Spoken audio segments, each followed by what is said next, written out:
The sky had wept through the night, drenching the small town of Everbrook in a symphony of raindrops. Now, in the gentle light of dawn, the world held its breath.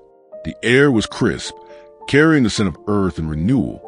Puddles reflected the golden glow of the rising sun, and somewhere in the distance, a bird sang the first notes of morning's lullaby.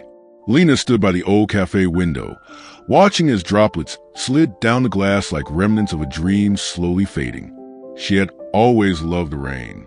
It was a reminder that even the heaviest storms passed, leaving behind a world washed clean, waiting to begin again.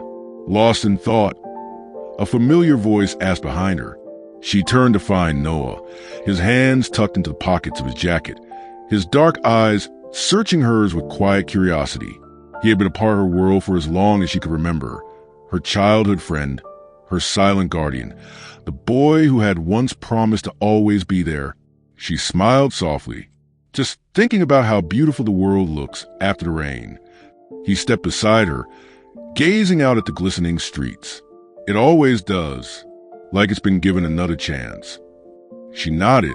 Second chances. That was what had brought her back to Everbrook after years of running. She had left searching for something, herself, perhaps, but found that the farther she went, the more she longed for the place where her story had begun. Noah had stayed. He had built his life around the small town, content with the familiarity of it all. And yet, he had never once asked her to stay, even when she had left without saying goodbye. "I never apologized," she said suddenly, her voice barely above a whisper.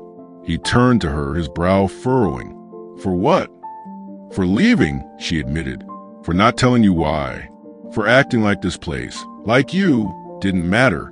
A moment of silence stretched between them, heavy yet filled with unspoken words. Finally, he exhaled, a small, knowing smile tugging at his lips. "Lena, the rain doesn't apologize for falling. It just comes and goes. And when it returns, the earth welcomes it." Something inside her cracked open at his words, like the first ray of sun breaking through a cloudy sky. She had feared that coming back would mean facing the pieces she had left behind. But perhaps, just like the rain, she had simply needed to fall, to break apart, so she could return anew. "I'm here now," she said, a quiet promise hidden in the words. Noah nodded, his eyes reflecting the sky after the storm. Clear, open, endless. Then welcome home.